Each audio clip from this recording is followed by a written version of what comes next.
ભાઈ બોલી બે આરોપીઓની ધરપકડ કરવામાં આવી ચોરીના ગુનામાં આરોપી અમદાવાદ શહેરના સેટેલાઇટ પોલીસ સ્ટેશન વિસ્તારમાં તારીખ 16ના રોજ એક ગરફોડ ચોરીની ફરિયાદ દાખલ થયેલી હતી.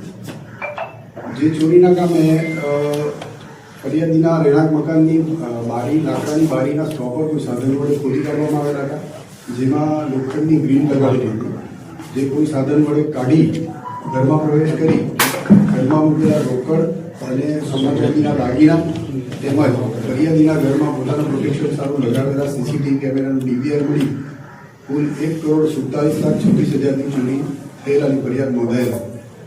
જેના કામે અમદાવાદ શહેર ક્રાઇમ બ્રાન્ચની અલગ અલગ ટીમો કામ કરતી તે દરમિયાન આ ગુનાની તપાસ સારી રીતે થાય અને ઝડપી એનો ભેદ ઉકેલાય તે હેતુસર પોલીસ કમિશનર શ્રી અમદાવાદ શહેરનાઓએ આ ગુનાની તપાસ ક્રાઇમ બ્રાન્ચને આગળ સોંપવામાં આવી હતી. જે તપાસ અમારા સ્પોટના પોતે ડીડી પટેલ નામ કરી રહ્યા હતા. સદર ગુનો બન્યો ત્યારથી લઈને જેટલી પણ સસ્પિશિયસ પ્રવૃત્તિઓ હતી એ ટેકનિકલ સર્વેલન્સ અને સીસીટીવીની ટ્રેક કરવામાં આવેલી હતી. દરમિયાન આજરોજ આ ગુનામાં સંડોવાયેલા બે આરોપીને ગુનામાં ચોરીમાં ગયેલ 100% મુદ્દામાલ સાથે હસ્તગત કરવામાં આવેલા છે.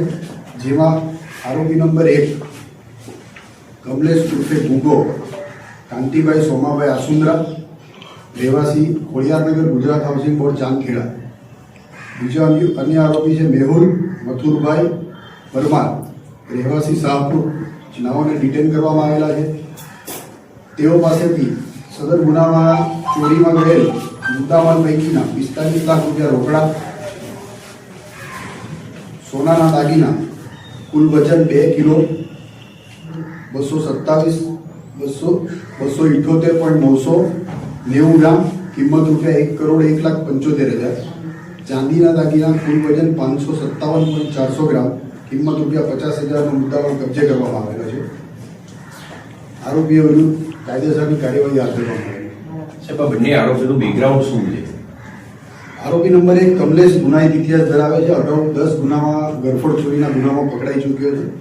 મેહુલ વિરુદ્ધ કોઈ ગુનાહિત ઇતિહાસ નથી. સાહેબ, બંને સંપર્કમાં કેવી રીતે આવ્યા? બંને નાનપણથી પહેલા એમનું રહેઠાણ શંકર ભુવનના છાપડામાં હતું, જ્યાંથી નાનપણના બંને મિત્રો છે. ત્યાર પછી બંને અલગ અલગ જગ્યાએ રહેવા ગયેલા હતા, પરંતુ દોસ્તી કાયમ હતી. અને કમલેશ ગુનાહિત ઇતિહાસ ધરાવે છે, ચોરી કરવાની ટેવ વાળો છે, જેથી